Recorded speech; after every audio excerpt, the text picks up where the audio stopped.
Hi friends, நினைத்தேன் வந்தாய் சீரியலை தான் நம்ம இந்த வீடியோக்குள்ளே பார்க்க போகிறோம். வாங்க நம்ம வீடியோக்குள்ளே போகலாம்.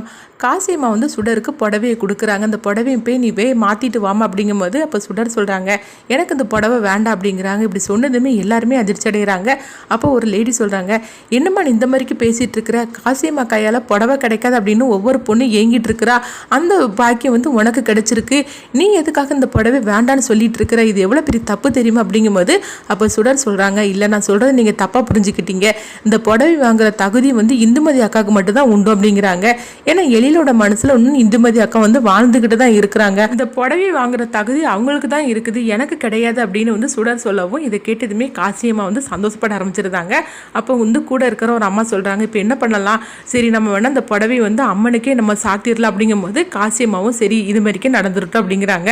அடுத்து பார்த்தோம்னா அங்க ஒருத்தவங்க பெருக்கிட்டு இருக்கிறாங்க. அப்போ அவங்க பொண்ணு சொல்றாங்க, அப்பாவை எங்கம்மா அப்படின்னு கேட்கும்போது, ஆமா பெரிய அப்பாவா, அவர் ஒண்ணுக்கு ஆகாதவர் அப்படின்னு சொல்லிட்டு அவங்க கணவரை போட்டு அவங்க திட்டவும், ஏமா எப்ப பார்த்தாலும் அப்பாவை நீ திட்டிகிட்டே இருக்கிற அப்படிங்கிற, ஆமாம் ஒன்றுக்காக அந்த ஆளை வச்சுக்கிட்டு நானும் குடும்பம் நடத்திட்டு இருக்கேன் அப்படின்னு சொல்லிக்கிட்டு அந்த அம்மா அவங்க கணவரை போட்டு திட்டிகிட்டு இருக்கிறாங்க. இந்த மாதிரி நடந்துட்டுருக்கு.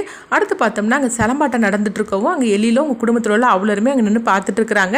அப்போ எழில் அவங்க இருந்துட்டு இருக்கும்போது அங்கே உள்ளவங்கெல்லாம் எழில போட்டு கிண்டல் பண்ண ஆரம்பிச்சிருந்தாங்க. உடனே எழிலும் எனக்கு சிலம்பாட்டம் தெரியும் அப்படின்னு சொல்லிட்டு அதில் கலந்துக்காக வரும்போது அந்த அம்மாவோட கணவரும் நானும் போட்டியில் கலந்துக்கிடுது அப்படிங்கிறாங்க. அப்போ அவர் சொல்கிறாங்க, நீ என்கிட்ட ஏற்கனவே என்னை சின்ன வயசுலேருந்து என்னை டீஸ் பண்ணிட்டு இருந்திருக்கிற, இன்னைக்கு நான் ஜெயிக்க விட மாட்டேன் அப்படின்னு அவர் எழில்கிட்ட சண்டை போட்டுட்டு இருக்கிறாங்க. அப்போ எழில் அப்படியா, சரி நம்ம பார்த்துக்கலாம் ஒரு கை அப்படின்னு சொல்லிட்டு ரெண்டு பேருமே சிலம்பாட்டத்தை ஆடிட்டு இருக்கிறாங்க. அப்போ அப்பா நீ ஜெயிச்சிடணும் அப்படின்னு சொல்லிட்டு அந்த குட்டி பொண்ணு சொல்லிட்டு இருக்கிறாங்க. அப்போ அஞ்சலி பார்க்குறாங்க, இல்லை இல்லை எங்கள் அப்பா தான் ஜெயிப்பாங்க அப்படின்னு சொல்லிட்டு இருக்கும்போது பார்த்தோம்னா எழில் விட்டு கொடுத்துருந்தாரு, அவங்களும் ஜெயிச்சிருந்தாங்க. இதை பார்த்துட்டு அந்த குட்டி பாப்பா அவங்க சந்தோஷப்பட்டு இருக்கிறாங்க, பாத்தியா எங்கள் அப்பா ஜெயிச்சிட்டாரு அப்படிங்கவும் அப்போ அஞ்சலி முகமே சோகமாயிருது. ஏன்பா நீ தோத்து போன அப்படின்னு எழில பார்த்து கேட்கும்போது, இல்லம்மா பாத்தியா உன் ஃப்ரெண்டை பாத்தியா, அவள் எவ்வளோ சந்தோஷப்பட்டு இருக்கிறா, அவங்க அப்பா ஜெயிச்சனால தானே சந்தோஷப்பட்டு இருக்கிறா, அதனால தான் நான் விட்டு கொடுத்துட்டேன் அப்படிங்கிறாங்க.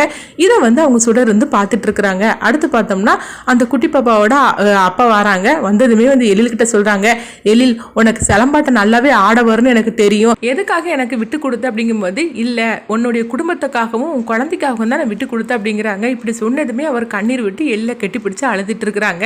நீ என்ன மாதிரிக்கு கஷ்டத்தில் இருக்குன்னு நான் தெரிஞ்சுக்கிட்டேன், இன்னும் நீ கஷ்டப்படக்கூடாது, உன் குடும்பத்தை சேர்ந்து நீ சந்தோஷமா வாழணும், அதுக்காக உனக்கு என்ன ஹெல்ப்னாலும் கேளு நான் உனக்கு செய்து கொடுக்குறேன் அப்படின்னு எழில் அந்த குட்டி பாப்பாவோட அப்பாட்ட சொல்லிட்டு இருக்கவும் அவர் கண்கலங்கி அழுதுகிட்டு இருக்கிறாங்க.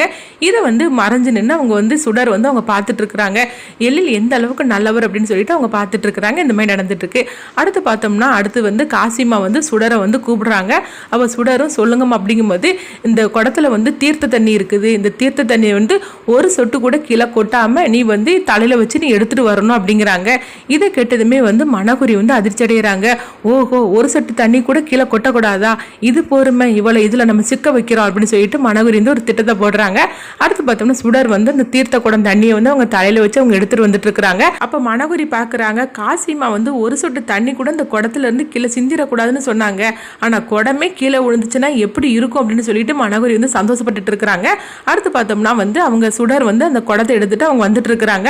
வரும்போது மனகுரி கீழே அவங்கள விழ வைக்கணும்னு சொல்லிக்கிட்டு காலை பிடிச்சு அவங்க தட்டி விடவும் சுடர் கீழே விழுறதுக்காக போறாங்க. இப்போ எழில் அவங்களை பிடிச்சிருந்தாங்க.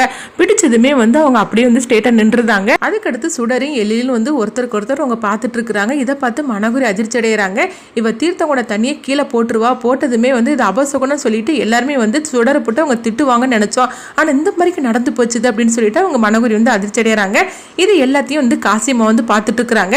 மனகுரி எப்படிப்பட்டவ அப்படின்னு சொல்லி அவங்க தெரிஞ்சுக்கிட்டுதாங்க. எழிலுக்கு ஏத்த ஜோடி சுடர் தான் அப்படின்னு காசிமா புரிஞ்சுக்கிட்டுதாங்க.